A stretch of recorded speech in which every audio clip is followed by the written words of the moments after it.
बिस्मिल्लाहिर्रहमानिर्रहीम अस्सलाम वालेकुम। दोस्तों, आज की वीडियो में हम आपको चाइना के यूनिवर्सल टीवी कार्ड के जो कॉमन फ़ॉल्ट्स हैं उन फ़ॉल्ट्स के बारे में बताएंगे। अगर आप इस वीडियो को पूरा देखते हैं तो आप चाइना के यूनिवर्सल कार्ड में जो कॉमन फ़ॉल्ट्स होते हैं उनको ईज़िली ट्रेस करके रिमूव कर सकते हैं और कार्ड को रिपेयर कर सकते हैं। हम यहाँ पे आपको सेक्शन वाइज़ कार्ड के फ़ॉल्ट्स के बारे में बताएंगे। पावर का fault, audio, RF, USB port, LVDS के बारे में हम तफ़सील से आपको बताते हैं डिटेल में बारी-बारी। हम पहले इसके पावर के सेक्शन को पिक करते हैं।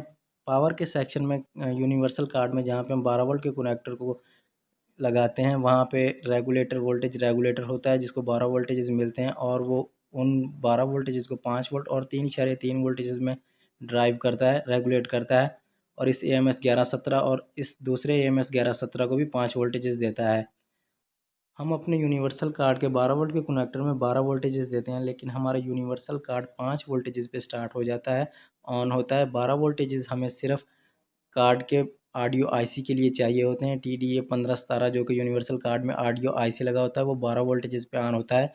या फिर अगर हमारा पैनल 12 वोल्टेजेस का है तो हमें LVDS के कनेक्टर पर 12 वोल्टेजेस चाहिए होंगे पैनल के लिए। अगर ना हमारा जो यूनिवर्सल कार्ड है वो 5 वोल्टेजेस पे स्टार्ट हो जाता है।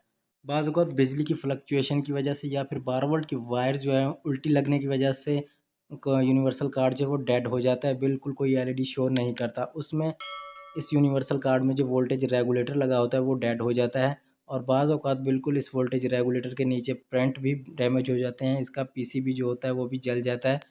कार्ड को ऑन करने के लिए आपने इस कोयल के ऊपर ये 5 वोल्ट की कोयल है, अलहदा से 5 वोल्टेजेस दे के अपने कार्ड को स्टार्ट कर सकते हैं। 5 वोल्टेजेस के लिए आप इस वोल्टेज रेगुलेटर को इस्तेमाल कर सकते हैं। इस वोल्टेज रेगुलेटर के इनपुट पर हमने 12 वोल्टेजेस देने हैं और आउटपुट पर हमें ये 5 वोल्टेजेस और 3.3 वोल्टेजेस जो है वो निकाल कर देगा।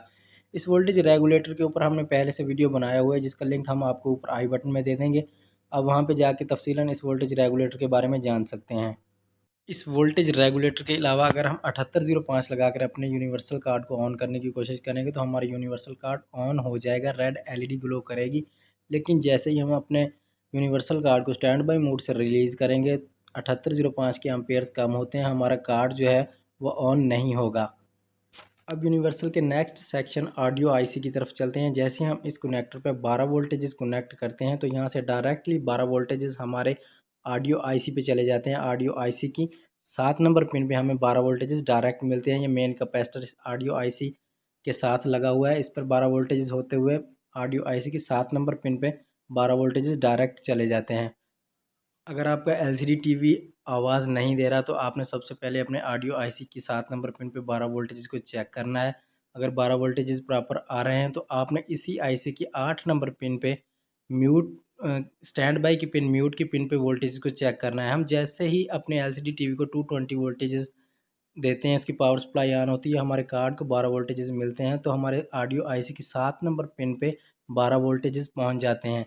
और जैसे ही हम स्टैंड बाई मोड से अपने एलसीडी टीवी को रिलीज़ करते हैं तो इसकी 8 नंबर पिन म्यूट वाली पिन पे भी 12 वोल्टेजेस पहुंच जाते हैं, जिससे कि हमारा ऑडियो आईसी ऑन हो जाता है 8 नंबर पिन पे 12 वोल्टेजेस मिलने की वजह से।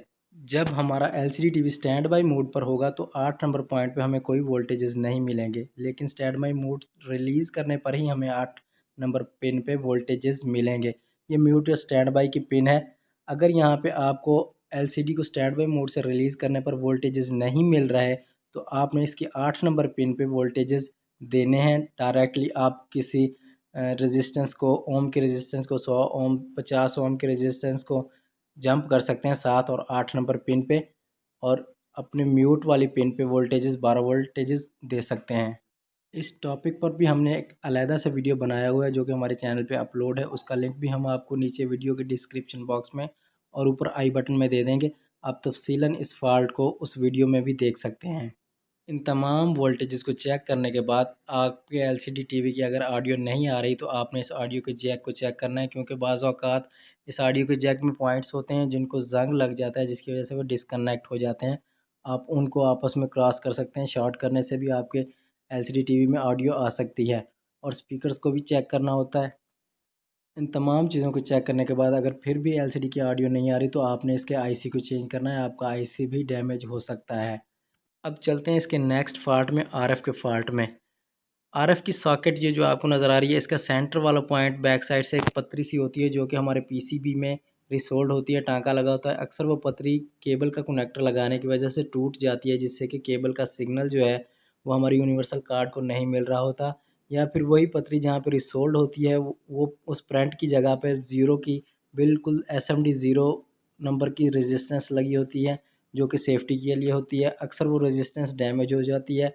आप उस रेजिस्टेंस को जंप लगाकर आप उसमें क्रॉस कर सकते हैं। अगर फिर भी आपके एलसीडी टीवी में चैनल शो नहीं हो रहे, तो फिर इसकी बैक साइड पे जो आईसी लगा होता है आरएफ का आईसी, वो आईसी भी डैमेज हो जाता है। इस टॉपिक के ऊपर भी हमारे चैनल पर वीडियो अपलोड है, जिसका लिंक हम आपको ऊपर आई बटन में और इसी वीडियो के डिस्क्रिप्शन बॉक्स में दे देंगे, जहाँ पे तफसीलन आप देख सकते हैं कि कैसे एसएमडी रेजिस्टेंस को जंप करना है या फिर आरएफ आईसी को चेंज करना है।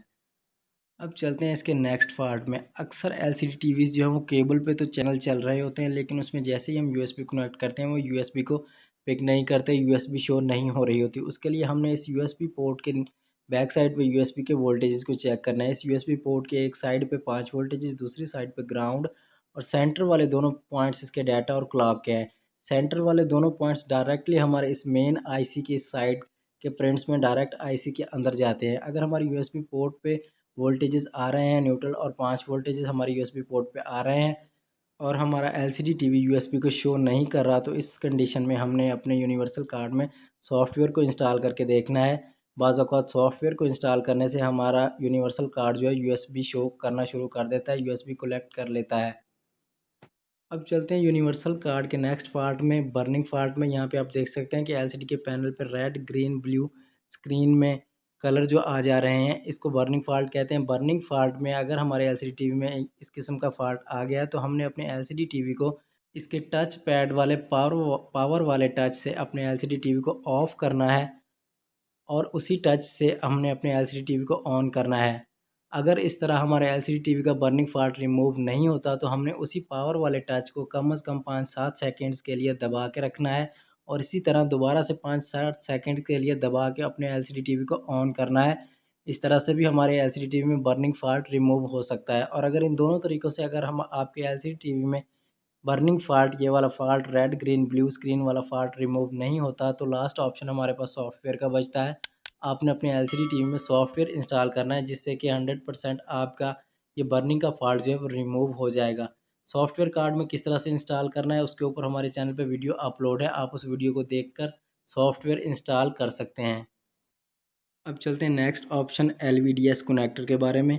एलवीडीएस कनेक्टर जब आप यूनिवर्सल कार्ड को चेंज करते हैं, या फिर किसी यूनिवर्सल कार्ड में आप किसी पैनल को इंस्टॉल करते हैं, तो आपने सबसे पहले अपने एलवीडीएस कनेक्टर के ऊपर वोल्टेजेस को चेक करना है। आपने अपने पैनल के वोल्टेजेस को चेक करना है कि आपका पैनल कितने वोल्टेजेस का है, और यहाँ पे आपने एलवीडीएस के पहले पॉइंट, पहले 1, 2 और 3 नंबर पॉइंट इसके मेन के पावर के पॉइंट हैं, जहाँ पे 3.3 वोल्ट, 5 वोल्ट और 12 वोल्टेजेस आते हैं। ये 12 वोल्टेजेस या 3.3 या 5 वोल्टेजेस कैसे एडजस्ट करने हैं, यहाँ पे आप एडजस्टेबल जंपर लगे होते हैं। हमारे हर यूनिवर्सल कार्ड में एडजस्टेबल जंपर होते हैं, जिसके एक साइड पे हमें 3.3 वोल्टेजेस मिलते हैं, दूसरी साइड पे 5 वोल्टेजेस, और तीसरी साइड पे डायरेक्टली 12 वोल्टेजेस।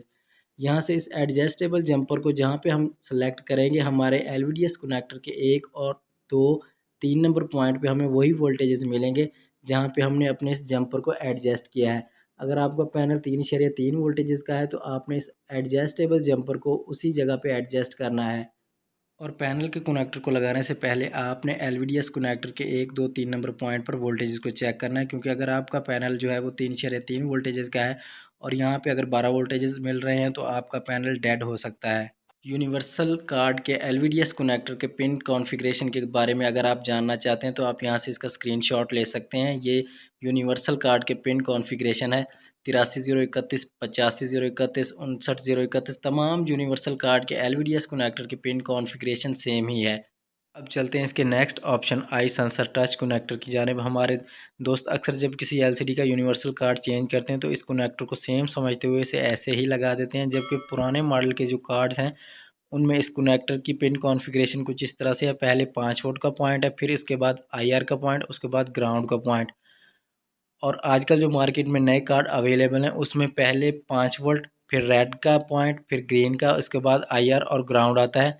यहाँ पे आप देख सकते हैं ये पुराने मॉडल का कार्ड है, इसमें पहले 5 वोल्ट फिर IR और ग्राउंड का पॉइंट है। इसी तरह अगर हम आपको नए मॉडल के कार्ड के पिन कॉन्फ़िगरेशन इस कनेक्टर की दिखाएं तो यहाँ पे आप देख सकते हैं कि इसमें पहले 5 वोल्ट आता है, फिर रेड, फिर ग्रीन, फिर IR और ग्राउंड। हमारे दोस्त ऐसे ही इस कनेक्टर को लगा देते हैं और यूनिवर्सल कार्ड में जो रेड कलर की LED ग्लो करती है, स्टैंड बाई मोड पे वो ग्लो नहीं करती, जिससे कि वो समझते हैं कि हमारा यूनिवर्सल कार्ड, नए वाला यूनिवर्सल कार्ड डेड है। आप जब भी कार्ड को चेंज करें तो आपने इस कनेक्टर की पिन कॉन्फ़िगरेशन को चेक कर लेना है और उसे बिल्कुल अपने आई सेंसर और LED लाइट के पॉइंट्स को बिल्कुल करेक्टली एडजस्ट करना है। दोस्तों नेक्स्ट वीडियो में हम आपको बताएंगे कि आप अपने एंड्रॉयड मोबाइल फ़ोन से किस तरह LCDs के तमाम रेजोल्यूशन के सॉफ्टवेयर को डाउनलोड कर सकते हैं और अपने एंड्रॉयड मोबाइल से ही आपने उस सॉफ्टवेयर को अपने USB फ्लैश ड्राइव में कॉपी करना है और अपने LCD टीवी में इंस्टॉल करना है। यानी कि टोटली आप अपने सेल फ़ोन से अपने LCD टीवीज़ में सॉफ्टवेयर को इंस्टॉल कर सकेंगे। दोस्तों अगर आप हमारे चैनल पर नए हैं तो चैनल को सब्सक्राइब करने के साथ साथ नोटिफिकेशन बेल घंटी को दबा के ऑल पे क्लिक कीजिए, क्योंकि हम अपने इस चैनल पे LCDs, LEDs, कंप्यूटर्स के मदरबोर्ड, पावर सप्लाईज़ के बारे में वीडियोस अपलोड करते रहते हैं। अब तक के लिए इतना ही, मिलते हैं नेक्स्ट वीडियो में। अल्लाह हाफिज़।